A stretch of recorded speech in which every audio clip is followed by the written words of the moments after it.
Rockets are amazing machines. They take us to the moon, to Mars, and beyond. But to get off the ground, they need a tremendous amount of energy. Think about it. Earth's gravity is always pulling everything down. To escape that pull, a rocket has to push back with incredible force. This push comes from its fuel. For decades, we've used fuels that are powerful but also very, very heavy. A lot of a rocket's weight is just the fuel it needs to carry its own fuel. It's a tricky problem. Finding a better, more powerful fuel is one of the biggest challenges in space travel. It's science. Now, what if we had a fuel that gave us more oomph for its size? What if we could get more power from less stuff? That would change everything. Recently, a team of brilliant chemists at the University at Albany had a breakthrough. They created a brand new material that could be the next big thing in rocket fuel. It's called Manganese Diboride. This isn't just a slightly better version of what we already have. It's a whole new kind of chemical energy source.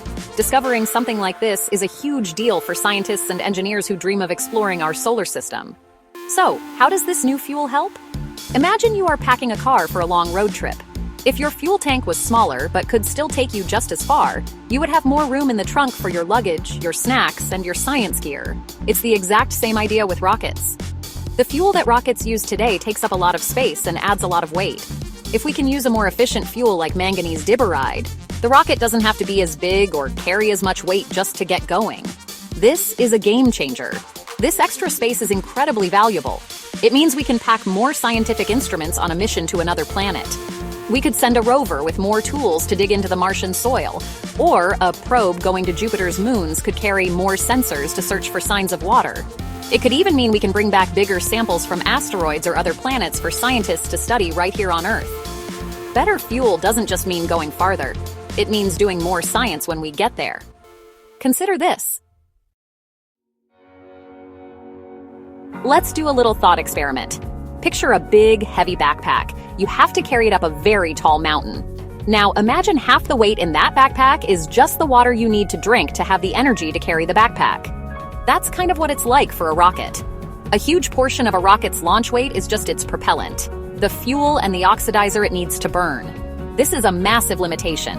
Engineers have to make tough choices about what to leave behind because every single ounce costs a lot of energy to lift into space. This is where manganese diboride really shines. It's what scientists call an energetic material. That means it packs a lot of power into a very small amount of matter. If you compare it to the fuels we use now, it's like swapping a giant heavy battery for a small, lightweight one that holds even more charge. By using a fuel that is more energy dense, we can dramatically reduce the amount of fuel a rocket needs to carry. That frees up a tremendous amount of mass and volume on the spacecraft. So, what do we do with all that extra room? We fill it with science. Think of all the amazing things we could add. We could send more advanced cameras to take high-resolution pictures of distant galaxies. We could equip rovers with powerful drills to dig deeper into the surface of Mars or the Moon, searching for ice or ancient life. We could even design missions that can collect samples from a faraway asteroid and have enough fuel to bring them all the way back to Earth. This is a huge deal. For a scientist, more room for instruments is like a dream come true. It means we can ask bigger questions and get more detailed answers. A space probe could carry multiple types of sensors to study a planet's atmosphere, its magnetic field, and its surface chemistry all at once. That gives us a much more complete picture of another world. Less fuel means more discovery. It's that simple. The power of manganese diboride isn't just about propulsion. It's about unlocking a new era of scientific exploration. So, how do you make this amazing new material, manganese diboride? You can't just mix a couple of things in a beaker. It's a pretty intense process. Scientists start with two elements: manganese, which is a hard, brittle metal, and boron, which is a dark, powdery element.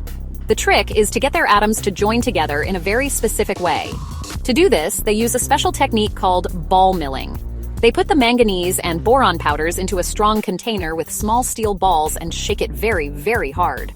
The balls smash the powders together over and over again. But just smashing them together isn't enough. The real magic happens with heat. After milling, the mixture is heated to an extremely high temperature, over 1,000 degrees Celsius. That's hotter than flowing lava.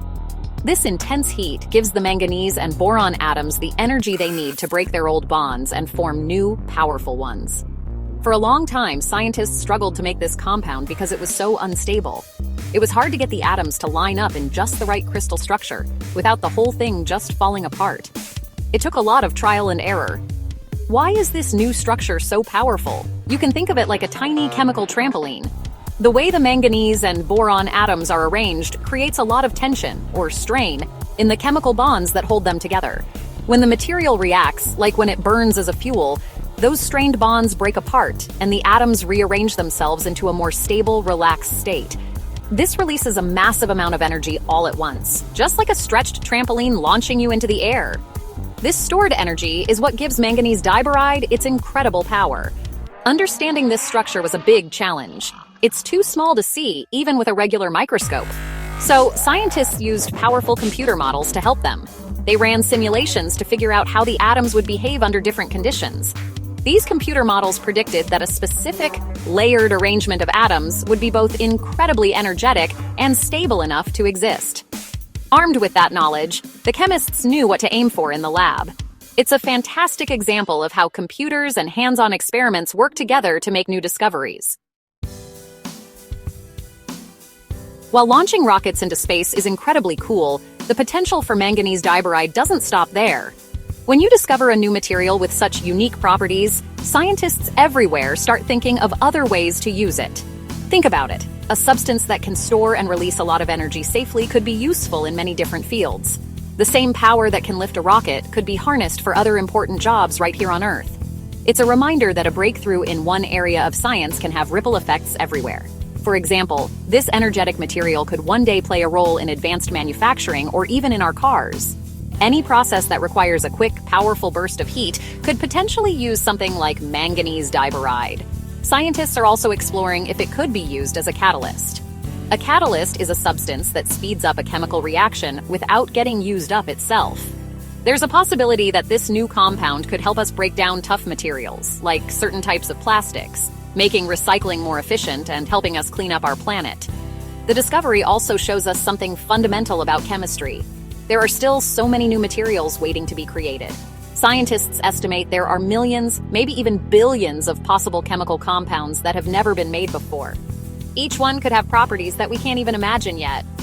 Some might be super strong, some might conduct electricity perfectly, and some, like manganese diboride, might hold the key to a new kind of energy. We just have to find them. It's a universe of molecules at our fingertips.